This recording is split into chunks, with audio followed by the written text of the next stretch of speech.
আমরা কি কখনো খেয়াল করেছি আমাদের জীবনে সমস্যাগুলো বাইরের কোনো সমস্যা থেকে নয়, আমাদের জীবনের সমস্যা তৈরি হয় আমাদের চিন্তার মাধ্যমে। একটা ব্যাড থট, একটা ব্যাড হ্যাবিট এবং একটা ওভার থিঙ্কিং এর মাধ্যমে আমাদের পুরো জীবনটা অন্ধকার হয়ে যায়। আজ থেকে শুরু হতে যাচ্ছে 7 ডেজ পজিটিভ থিঙ্কিং চ্যালেঞ্জ। এটা হতে পারে খুব অল্প সময়, বাট এটা আপনার জীবন পরিবর্তনের জন্য যথেষ্ট হবে। ব্যাড হ্যাবিট মানে স্মোকিং, লেজি, ফোন অ্যাডিকশন এগুলো না। সবচাইতে বেশি ডেঞ্জারাস হ্যাবিট হলো নিজেকে সবসময় নেগেটিভ ভাবে ভাবা।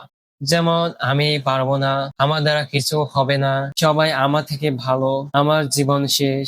এই কথাগুলো আপনার ব্রেনকে বিশ্বাস করিয়ে দেয় আপনি সত্যি অনেক দুর্বল। বিজ্ঞান বলে তুমি প্রতিদিন যা কিছু বলো তোমার ব্রেন সেটি ক্যাচ করে। তো আমাদের মনে রাখা দরকার, পজিটিভ থিঙ্কিং মানে ফেক স্মাইল না। পজিটিভ থিঙ্কিং মানে অন্ধকারের মাঝেও আলো খোঁজার চেষ্টা। প্রতিটা বড় কাজ শুরু হয় একটি ভালো চিন্তার মাধ্যমে।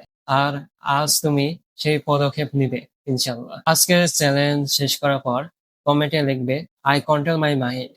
আমি আগামী ডেটগুলোতে নিয়ে আসবো কিভাবে টক্সিক এনভায়রনমেন্ট থেকেও কিভাবে নিজের মাইন্ডসেটকে স্ট্রং করা যায়।